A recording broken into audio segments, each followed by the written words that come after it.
کوئی सलीका बताए, मैं दीन का काम करना चाहता हूँ, दावत खैर देना चाहता हूँ, कोई तरीका बताएं। तो सैयदना इमाम जाफर सादिक रज़ी अल्लाह ताला अन्हु फरमाने लगे, आसान तरीका है और बगैर किसी फलसफे के, बगैर किसी उलझी हुई गुत्थी के सुलझी हुई बात है, बिल्कुल तय।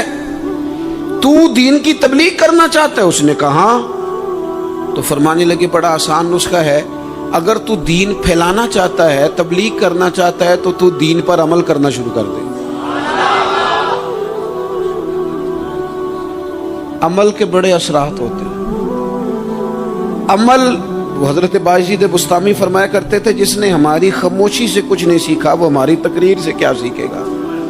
ये जो अमल होता है ये इतनी बड़ी खामोश तबलीग है, इतनी बड़ी। इमाम जाफर सादिक फरमाने लगे, तू अमल कर, वो तेरा अमल करना। आप पढ़ें घर में नमाज, आपके बच्चों को शौक हो जाएगा। आप खोलें घर में कुरान मजीद, आपके बच्चों का दिल लग जाएगा।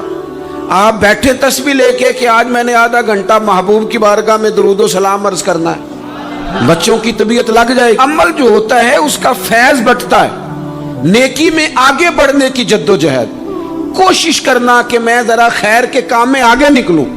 क्या कहा हजरत उमर ने? कभी हम सुनते हैं बातें, कभी उसकी गहराई में उतरो ना। सैयदना फारूक आजम फरमाते, मेरी सारी उम्र दौड़ लगी रही कि मैं अबू बकर सिद्दीक से नेकियों में आगे निकल रहा। सारी जिंदगी मेरी दौड़ रही, जद्दोजहद रही कि मैं अबू बकर सिद्दीक से आगे। 2.5% ज़कात है। उमर कहते हैं मैं 50% लेके आया था, लेकिन मैं 50% पे पहुंचा था तो अबू बकर 100% पे पहुंच गए थे, वो सारा ही ले आए थे। मेरी दौड़ रही, जद्दो, यहाँ भी दौड़ है। मेरी इज्जत करो, मेरे आने पे खड़े हो जाओ, माज़अल्लाह मेरा इकराम करो, मैं फलां साहब होता हूँ, कबीले में, बरादरी में, सोसाइटी में, समाज में ये नाम रखता हूँ, मैं फलां सियासी, समाजी, फलाई, रफाई तारुफ रखता हूँ, मेरा फलां फलां मामला है। ये इस मिजाज में दौड़ लग गई, इस तबीयत की दौड़ लग गई। मुझे भी माना जाए, मुझे भी गिना जाए, मुझे भी शुमार किया जाए, मेरा भी नाम हो जाए, मुझे भी अगलों में रखा जाए, कुर्ब वालों में मेरा भी तज़किरा किया जाए। जो दौड़ हमें बताई और सिखाई गई थी, उस दौड़ में हम शरीक क्यों नहीं होते? उसमें आगे क्यों नहीं निकलते? वो जो हमें फरमाया गया था कि तुम्हें पता चल जाए पहली सफ का सवाब कितना है तो तुम कुरानदाजी करो। तो ये कुरानदाजी किस दिन होनी है? ये वाली कुरानदाजी किस दिन होनी है? लेकिन वो कुरानदाजियां तो हो रही हैं उम्रे के टिकट की। इतने उम्रे के टिकट, इतने उम्रे के, अच्छी बात है, उसकी भी कोई मुखालफत नहीं, लेकिन जो काम जिसमें आगे बढ़ना था, जिसमें जद्दोजहद करनी थी, जिसमें दौड़ना था, जिसमें काविश करनी थी, उसमें तो हम पीछे हैं। जिंदगी इतनी तेजी से गुजर रही है, आप यकीन करें, पीछे पलट के देखते हैं तो पता ही नहीं चलता कितने साल बीत गए। भी ऐसे लगता है कल ही तो अभी दाखिल कराया था घर वालों ने स्कूल में, अभी अगले दिन की बात है दारुल उलूम में दाखिल हुए थे और इतने साल बीत गए, इतना वक्त गुजर गया। हम अजीब मिजाज के लोग हैं, ये चाहते हैं कि हमारे बच्चे बड़े हो जाएं, ये नहीं चाहते कि हम बूढ़े हो जाएं।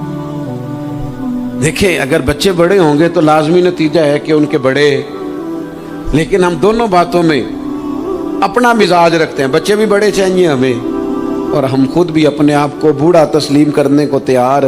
माशाल्लाह जी मेरा बेटा जवान हो गया, तो जनाब आप क्या हो गए? अब आप भी तो बताएं ना, आप कहाँ पहुंच गए? वो क्या दौर था जब कहते थे मेरे बेटे को मेरा जूता पूरा आने लगा है।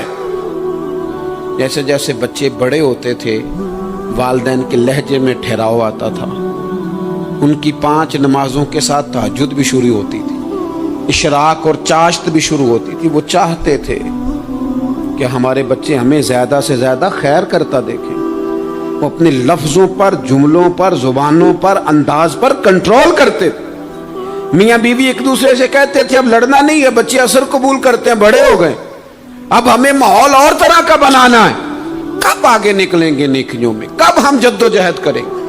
कब हम ये वाला काम करेंगे कि नहीं अब मुझे संवर जाना चाहिए, नहीं अब मेरे अंदर मुस्बत तब्दीली आनी चाहिए, नहीं अब मिजाज में हिल्म, बुर्दबारी, वकार, वज़ादारी, یہ چیزیں مجھے پیدا کرنی چاہیے. کب بچپنا ختم ہوگا؟ وہ کسی درویش نے کہا تھا نا کہ میں نے 22 سال کے بوڑھے دیکھے اور میں نے 65 سال کے بچے دیکھے. کہا جناب کیا معنی؟ کہنے لگے معنی یہ ہے کہ بزرگی سمجھ کے ساتھ ہوتی ہے، عمر کے ساتھ تھوڑی ہوتی ہے. وہ تو سمجھ کے ساتھ ہے، جس دور میں سمجھ آ گئی، شعور آ گیا، سمجھ گئے بات کو. ورنہ بعض لوگ معذرت کے ساتھ بعض لوگ ساری زندگی سمجھدار ہونے کو تیار ہی نہیں ہیں. وہ کچھ ایسی باتیں کرتے ہیں جو ان کے منصب سے میچ ہی نہیں کرتی، ان کے سٹیٹس کے ساتھ وہ اٹیچ نہیں ہوتی. بھئی یہ بات آپ کو نہیں کرنی چاہیے تھی، آپ کا معیار یہ نہیں تھا، معیار بلند ہے آپ کا، آپ اپنے سٹیٹس کے حساب سے بات کریں گے. تو میرے عزیز آگے بڑھا جائے. اب تو کئی ہمارے کلاس فیلو چلے گئے، کئی ساتھ رہنے والے چلے گئے، کئیوں کو ہم دیکھتے ہیں وہ کہتے ہیں یار مہینوں ہو گئے چارپائی پہ پڑے، ملاقاتیں ادھوری رہ گئی ہیں، کئی باتیں ضروری رہ گئی ہیں، کئی لوگ رخصت ہو گئے. تو کیا ہم کب کس وقت ہم عبرت پکڑے؟ بس چپ کر کے جنازہ پڑھ کے آ گئے کہ صرف اسی کا ہونا تھا، قبر پہ فاتحہ پڑھ کے آ گئے کہ صرف اسی کو دفن ہونا تھا، کسی کی کل خانی میں چہلوں میں شرکت کر کے آ گئے، کسی کی ہونی تھی میری ہونی نہیں ہے. اپنے اعمال میں پختگی لائی جائے، آگے بڑھا جائے. حضرت جابر ابن عبداللہ رضی اللہ تعالیٰ عنہ فرماتے میں نے میدان احد میں ایک صحابی کو دیکھا کھجور کھا رہے تھے. کتنا ٹائم لگتا ہے کھجور کھانے میں؟ گوشت کی بھری ہوئی پلیٹ نہیں تھی ان کے سامنے کہ ساری خالی ہونے میں دیر لگے. کھجور کھا رہے تھے، بخاری شریف ہے. اور کھجور کھاتے کھاتے کریم محبوب علیہ السلام کی عالی مرتبت بارگاہ میں عرض گزار ہوئے یا رسول اللہ اگر آج میں شہید ہو جاؤں تو کہاں جاؤں گا؟ تو حضور نے فرمایا جنت میں. حضرت جابر ابن عبداللہ فرماتے ہیں وہ بات انہوں نے سنی تو وہ جو کھجور کھا رہے تھے وہ باقی کے منہ سے نکال دی. کیا معنی؟ کہیں کھجور کھاتے کھاتے دیر نہ ہو جائے، کہیں دیر نہ ہو جائے. وہ کھجور نکال دی اور میدان میں اترے اور وہ لڑے اور انہوں نے جدوجہد کی اور وہ اسلام کا نام لے کر ڈٹ گئے، رسول اللہ صلی اللہ تعالی علیہ وسلم کے پیغام پر کھڑے ہو گئے. اللہ نے انہیں شہادت عطا کر دی. انہوں نے کھجور کھانے کا وقت بھی انتظار نہیں کیا کہ کہیں لیٹ نہ ہو جائے. کیا معنی ہے؟ کھجور کھانے سے پہلے پہلے اللہ نے انہیں جنت عطا فرما دی. اوہو ہمارا تو جناب وہ میرا پروگرام بن گیا، بس میں حج کر رہا ہوں، پھر اس کے بعد میں نے ولی اللہ ہو جانا. بھائی یہ بچوں کی شادی ہو جائے، تھوڑے سے کام ہے، میں پھر مسجد میں ہی ہوں. بھائی دلی تو بڑی دور ہے، دلی دور است. یہ آپ جو باتیں سنا رہے ہیں یہ تو لمبی ساری بات ہے، یہ تو کام شروع کر دینا چاہیے تھا، اس پر تو عمل شروع کر دینا، روکا کس نے؟ آپ بچوں کے بیاہ بھی کریں لیکن ساتھ حضور کی بارگاہ میں درود و سلام بھی پیش کریں. آپ ڈیوٹی پہ بھی جائیں، رزق حلال بھی کمائیں، پر اگر رب توفیق دینا تو سویرے اٹھ کے ایک سپارہ قرآن مجید کا تلاوت بھی فرمائیں.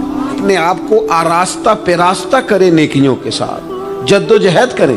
اگر اللہ تبارک و تعالیٰ نے رزق حلال دیا ہے، اللہ کی راہ میں خیر کے ساتھ بانٹنا ہے تو پھر اس میں جلدی